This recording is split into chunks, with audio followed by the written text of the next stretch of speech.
If you want a comprehensive series of in-depth astrology information in an audiobook format, check out the 4-part Elements series by Stephen Forrest. I had the privilege of narrating it to audiobook, and it's a must for any astrology library. His complete life's work in a 4-volume set. The Book of Fire, Earth, Air, and Water. Direct links to all 4 books are on hightimelinebooks.com or available on Audible and Apple Books.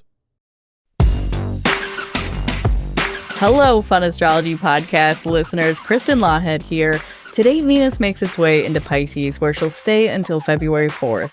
This is arguably one of the best placements for Venus. If you have Venus in Pisces natally, I'd love to hear from you in the YouTube comments and see if you agree.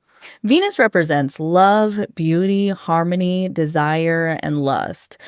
Pisces is a sign of Venus's exaltation, where the planet functions at its best. I once heard astrologer Christopher Renstrom refer to Venus in Pisces as being bewitching, and I think that there's so much truth to that. For someone who holds this placement natally, there's so much in your ability to tap into genuine kindness and unconditional love, a true sensitive and compassionate soul. There's astrologers who have worked on rectifying the birth chart of Jesus, and Venus in Pisces is a placement that is probably most agreed upon.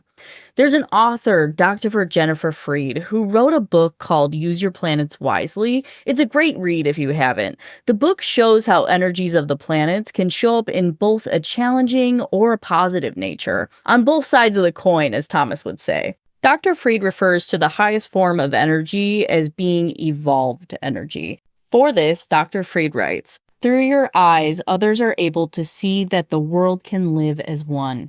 Your peaceful heart eludes calmness and containment. Within you, others find refuge of true and spiritual sanctuary, where the mind stills and the heart expands.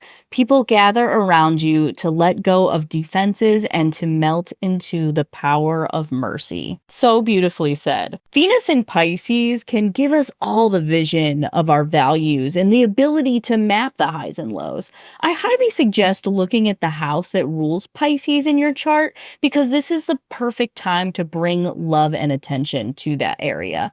Pisces is already a very activated house in the themes of our lives right now, with Saturn currently there, which is something to note.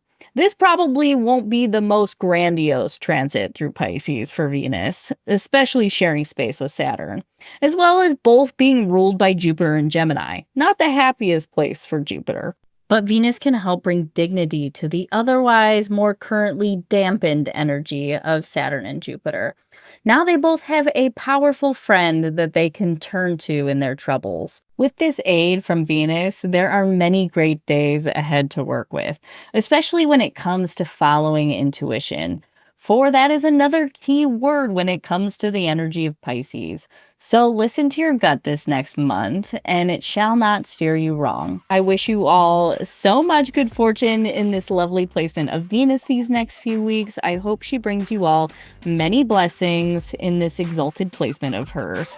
Much love. Talk soon.